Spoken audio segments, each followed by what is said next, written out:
Students, welcome to this video for the subject of auditing. In this video, we are going to talk about the topic of internal control.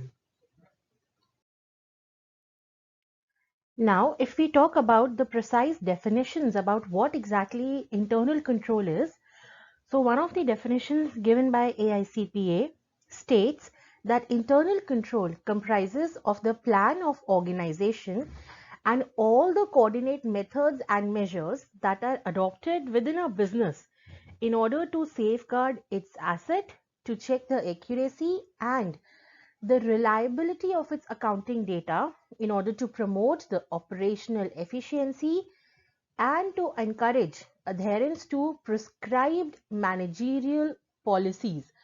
So basically, internal control is a kind of system in which it is ensured that all the financial and other kind of records and accounting records of the organization are within the control. That is the simply most speaking, then the system of control of all aspects of the business and its transaction is normally termed as internal control. Now, talking about one another definition given by Institute of Chartered Accountants of England and Wales.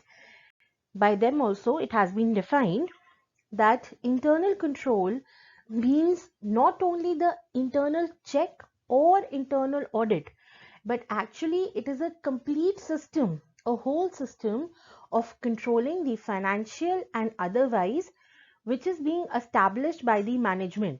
The internal control system is established by management for what? For carrying out, in order to carry on the business of the company in an orderly manner, so that whatever activities of the business are being conducted, they are carried out in a proper manner in order to safeguard the assets of the business and to secure as far as possible the accuracy and reliability of the records of the business. So actually it simply states that internal control will not only mean internal check or internal audit, but it will includes a lot of other things and a lot of other aspects. Simply a wider term in a wider sense that includes lot of other control mechanisms. Okay, now let us try and understand that what are the different parts of internal control. So internal control can be understood from three different perspectives. The first is organizational control. Now, for any kind of organizational control, it is absolutely necessary to understand the organizational structure amongst the various departments and to understand that what is the mutual relationship prevalent in the organization. And by doing so, the auditor can actually define that what will be the scope of his or her work, and then they can proceed with the actual audit. So it becomes the duty of the auditor to understand the structure of the organization so that he or she is able to discharge all the duties carefully. Another important part of internal control is accounting control. Now, when we say accounting control, so it includes various kind of controls, such as controlling the specific accounts, then standard cost control, budget control, etc.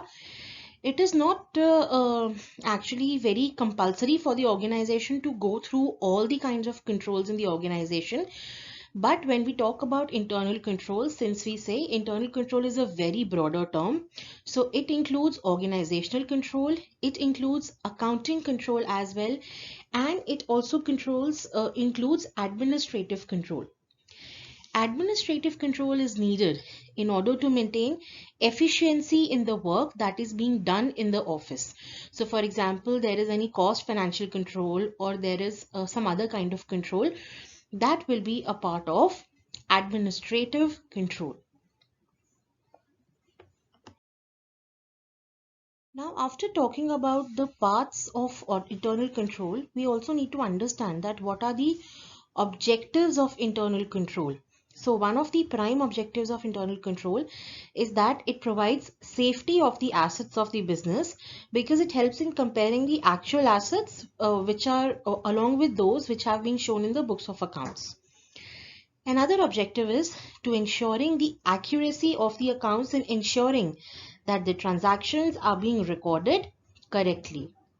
Another objective is to establish responsibility centers and to establish the responsibility in relation to every activity that is being undertaken in an organization.